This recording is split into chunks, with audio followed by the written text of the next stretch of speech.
Sa number 2,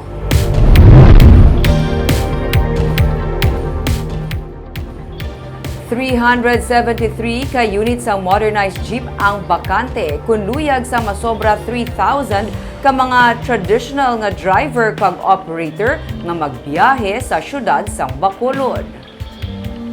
Sa meeting sa tunga sang syudad sa pagpanguna ni Vice Mayor Elcid Familiaran upod sa grupo sa mga traditional nga jeepney drivers kag operators na istoryahan ang pagtukod nila sang kooperatiba ukon korporasyon para maka-avail sang slots sa modernized jeep.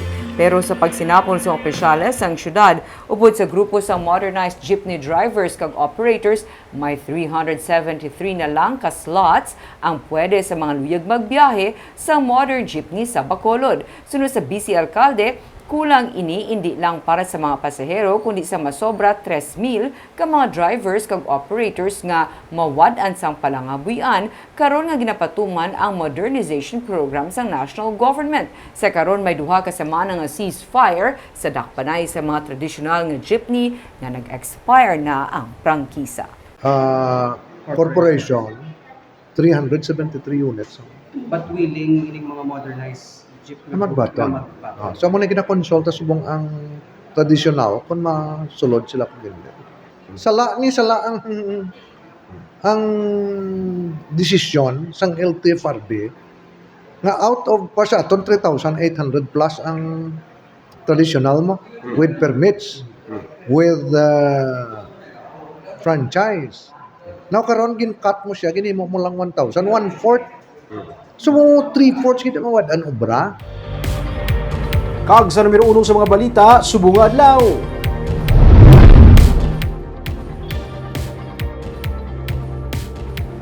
Isa ka market vendor na tukiban nga may 13 tanan ka mga stalls nga ginarentahan sa syudad. Syudad sa Bacolod, padayon sa pagkilala sa mga lehitimo nga mga market vendors. May report si Nico Delfin. Natapos na kaayong fish action sa Burgos Public Market. Gani nagsugod man balik sila mga na-award nga pwesto ang mga manugbaligya sa merkado. Pero manug-isda nga si Ruben Casipe nagsaka sa opisina sang market supervisor bangod hindi niya na magamit ang iban sa 13 ka mga fish stall nga iya ginadumala sa sulod sang merkado.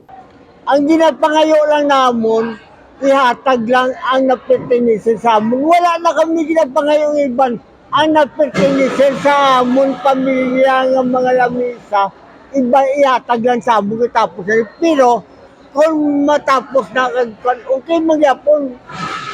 Amo lang ang ginapangayo kung ibalik lang yan nga kami lang makuparte. Boss, ang mga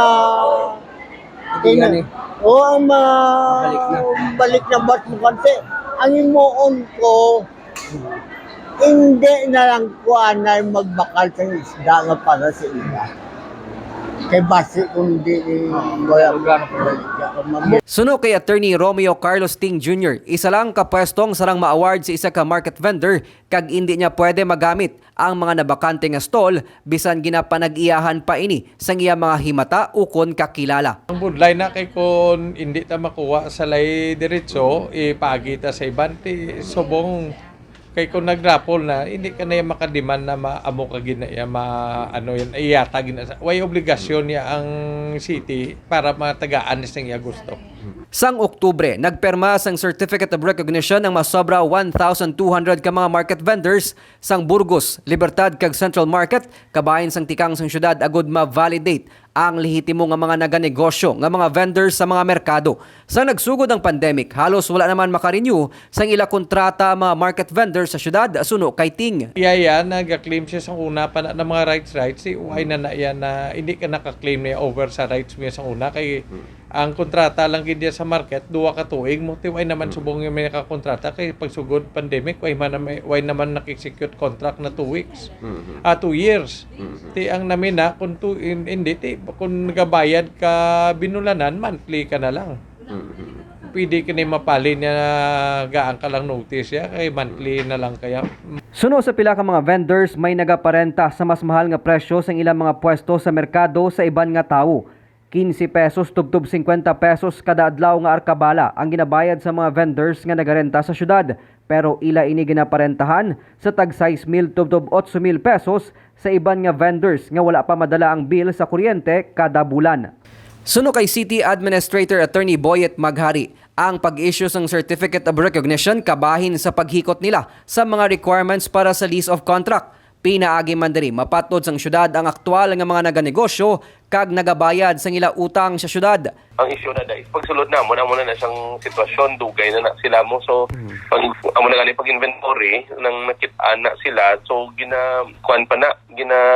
deliberate pa na sa local market committee kung anong policy na naton sa mga multiple stalls or sa mga sublease which is illegal. Sa karon padayon man ang ila ginihimo nga inventory para mahibaluan kung may mga vendors pagid nga nagapanag-iya sang masobra isa ka stall kag ginaparentahan sa iban. Nico Delfin para sa DGCast Negros.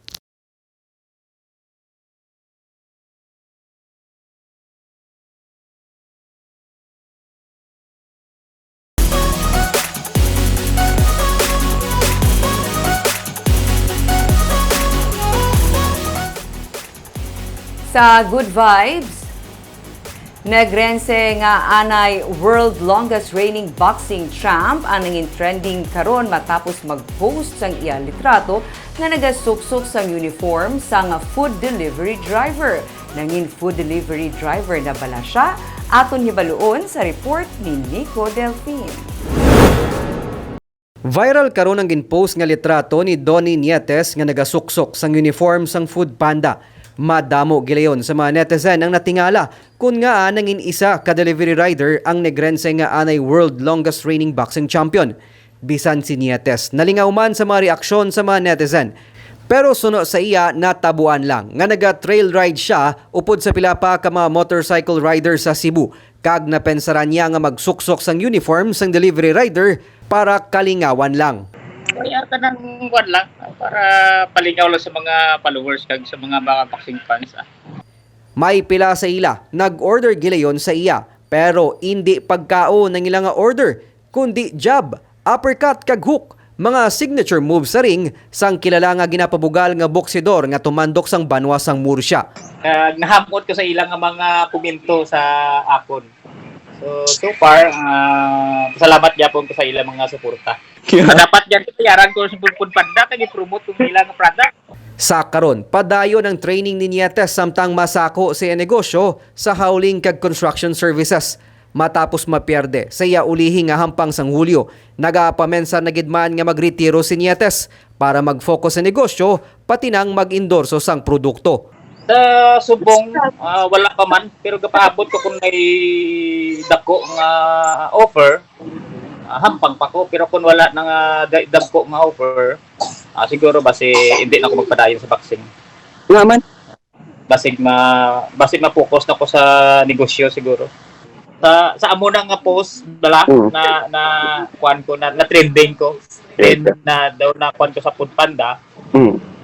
Mas mayo tani nga himuon ako nila endorser. Nangin 4 Division World Boxing Champion si Nietes. Gani saludo sa iya ang mga fans kag mga netizen. Nico Delfin para sa DGCast Negros.